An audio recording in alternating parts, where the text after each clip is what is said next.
পুরনো সিস্টেমে পুরনো আইনে আমরা আর এই বাংলাদেশকে পরিচালিত হতে দেব না। বিচার সংস্কার ছাড়া নির্বাচন অর্থহীন হয়ে যাবে। 24-এর অভ্যুত্থানের পরে ঘুষ দিয়ে সরকারি সেবা পেতে হবে, এই বাংলাদেশ আমরা আর দেখতে চাই না। উপদেষ্টাদের বাড়ি হয়েছে, উপদেষ্টাদের সবকিছু হয়েছে, বড় বড় মাফিয়াদের সবকিছু হয়েছে, ব্যবসা বাণিজ্য দখল হয়েছে, কিন্তু আমার যারা ছাত্রদল বাংলাদেশে তাদের কোনো ব্যবস্থা হয় না। জুলাই আগস্টে আমরা বলেছিলাম একটি নতুন বাংলাদেশ লাগবে, একটি নতুন বন্দোবস্ত লাগবে। পুরনো সিস্টেমে পুরনো আইনে আমরা আর এই বাংলাদেশকে পরিচালিত হতে দেব না। কিন্তু অভ্যুত্থানের পরে নানান শক্তি আবারও চেষ্টা করছে পুরনো সিস্টেমে এই দেশকে এগিয়ে নিয়ে যাবার। আমরা তখন বলেছি, জুলাই গণ অভ্যুত্থানে আমরা যখন রাজপথে নেমেছিলাম, আমাদের ভাইয়েরা শহীদ হয়েছে, আমাদের বোনেরা নির্যাতিত হয়েছে, আমরা এই বাংলাদেশকে আর পুরনো রূপে ফেরত দিতে দেব না। বিচার সংস্কার এবং নতুন সংবিধানের মাধ্যমে আমরা একটি নতুন বাংলাদেশের যাত্রা শুরু করতে চাই। প্রিয় মৌলভীবাজারবাসী, গণ অভ্যুত্থানের পরে আমাদের স্বপ্ন, আমাদের আকাঙ্ক্ষা ছিল আকাশচুম্বী। আমরা বলেছিলাম তরুণরা কর্মসংস্থানের দাবিতে রাজপথে নেমেছিল, বাংলাদেশের জনগণ অর্থনৈতিক বৈষম্য বিলোপের দাবিতে রাজপথে নেমেছিল, বাংলাদেশের মানুষেরা মানবিক মর্যাদা, নিজেদের স্বাধীনতার জন্য রাজপথে নেমেছিল। আমরা হয়তো সেই স্বাধীনতা গণতন্ত্র পেলেও আমরা এখনো আমাদের অর্থনৈতিক স্বাধীনতা, আমাদের কর্মসংস্থানের যেই দাবি, সেই দাবি আমরা এখনো পূরণ করতে পারি নাই।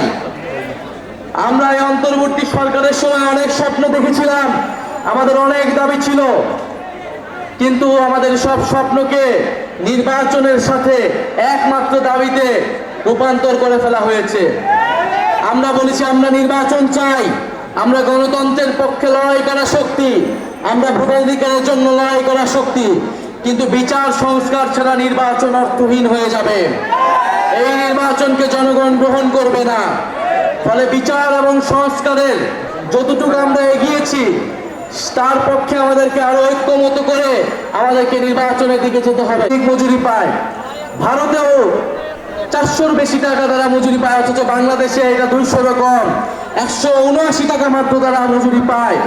179 টাকা একজন শ্রমিক কিভাবে তার দিন যাপন করবে, কিভাবে তার স্বাস্থ্য, শিক্ষা, তার পরিবারকে তার ভরণ পোষণ ব্যয়ভার বহন করবে? আমরা যেই বাংলাদেশ কামনা করি, সেই বাংলাদেশে একজন চা শ্রমিক তার ন্যায্য মজুরি পাবে, তার পরিবারের, তার সন্তানের শিক্ষা এবং স্বাস্থ্যের অধিকার তারা নিশ্চিত করতে পারবে। আমরা এমন একটা বাংলাদেশ চাই। আমাদের হাজারো ভাই বোনকে গত জুলাইতে হাসিনার প্রশাসন, হাসিনার পুলিশ, আওয়ামী লীগ, ছাত্রলীগের সন্ত্রাসীরা তারা খুন করেছে।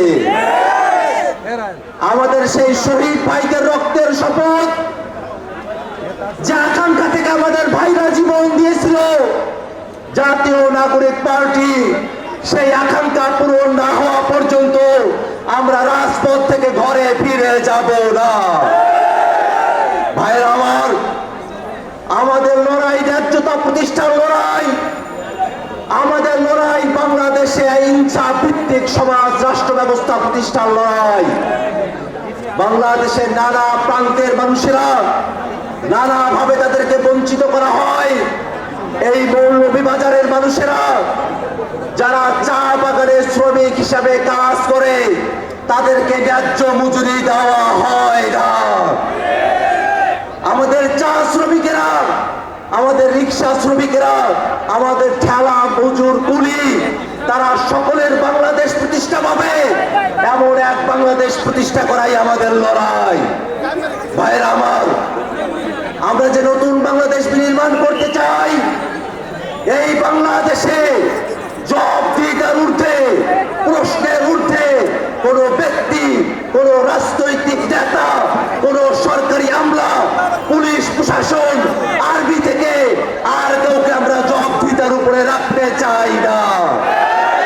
এই বাংলাদেশে যারা রাষ্ট্র পরিচালনা করবে, যারা জনগণের প্রতিনিধিত্ব করবে, তাদের সকলকে সোচ্চার থাকতে হবে।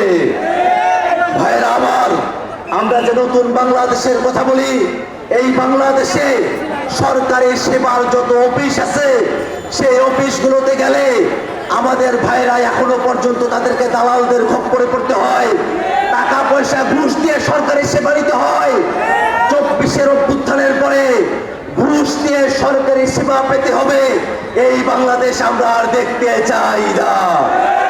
ভাইরা আমার, আমরা উন্নয়নের গল্প শুনেছি, কিছু রাস্তাঘাট করে হাজার হাজার কোটি টাকা বাংলাদেশ থেকে বিদেশে পাচার করা হয়েছে।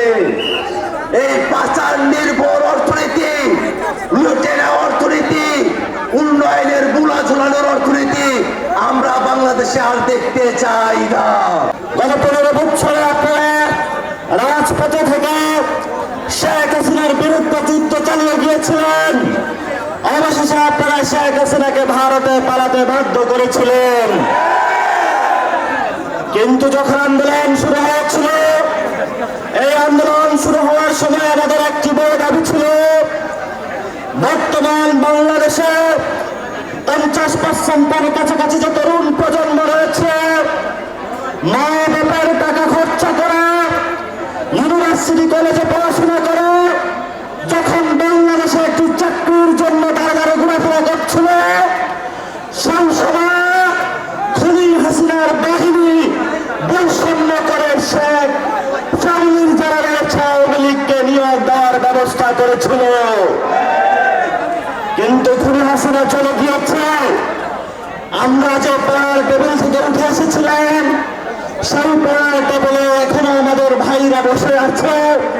বাংলাদেশে এখনো কোনো কর্মসংস্থান সৃষ্টি হয় নাই। একদিকে হলো আমাদের মা বাপদের পকেটের টাকা কেটে নিয়ে বাংলাদেশের প্রাইভেটাইজেশন করা হয়েছে শিক্ষা ব্যবস্থাকে, সরকারি শিক্ষা ব্যবস্থার কোনো উন্নয়ন করা হয় না, জনগণের কোনো চাকরির ব্যবস্থার বাংলাদেশের নিয়তি করা হয় না। আমরা আশা করেছিলাম জনে জনে চাকরি হবে, জেলায় জেলায় ফ্যাক্টরি হবে। বাংলাদেশে এই ধরনের আমরা এখনো কোনো ব্যবস্থা দেখতে পাচ্ছি না।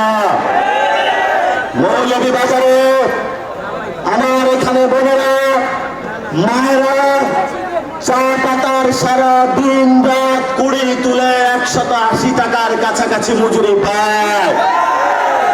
এই ধরনের নিম্ন মজুরি বিশ্বের কোন রাষ্ট্রে নাই।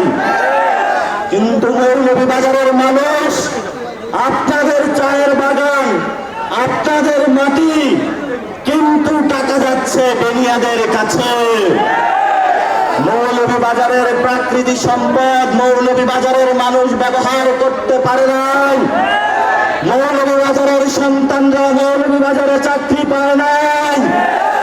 মৌলভীবাজারের মানুষেরা মৌলভীবাজারে শিক্ষা পায় নাই। আমরা পাহাড়ে পুঞ্জিতে গিয়েছিলাম, এখানে বিভিন্ন জাতিগোষ্ঠীর মানুষ রয়েছে, তাদের সাথে কথা হয়েছিল। সেখানে কোনো শিক্ষা ব্যবস্থা নাই, স্বাস্থ্য ব্যবস্থা নাই। আর এখানে যারা প্রশাসনে রয়েছেন, তারা ব্রিটিশ আমলের যারা লাট সাহেব, তাদের মতো জনগণের সাথে ব্যবহার করে। যেই জনগণের ট্যাক্সের টাকা প্রশাসন চালিত হয়, সেই প্রশাসন যদি জনগণের কল্যাণ না করতে পারে, এমন প্রশাসন বাংলাদেশে আমরা চাই না, চাই না, চাই না। মৌলভীবাজারবাসী, কথা শেষ করব। চাকরির দাবিতে তরুণ প্রজন্ম মাঠে নেমেছিল। তরুণ প্রজন্মের চাকরি হয় নাই। উপদেষ্টাদের বাড়ি হয়েছে, উপদেষ্টাদের সবকিছু হয়েছে, বড় বড় মাফিয়াদের সবকিছু হয়েছে, ব্যবসা বাণিজ্য দখল হয়েছে। কিন্তু আমার যারা ছাত্রদল বাংলাদেশে তাদের কোনো ব্যবস্থা হয় না। তরুণ প্রজন্মের কোনো চাকরি হয় নাই। যারা মিডল ক্লাস ফ্যামিলি রয়েছে, রাইজিং মিডল ক্লাস রয়েছে, তারা যখন সবজি কিনতে যায়, আমাদের বাচ্চার বাবারা বাজারে কিছু কেনাকাটা না করে এখনো ফ্যামিলিতে ফিরে যায়। এমন বাংলাদেশ আমরা চাই না।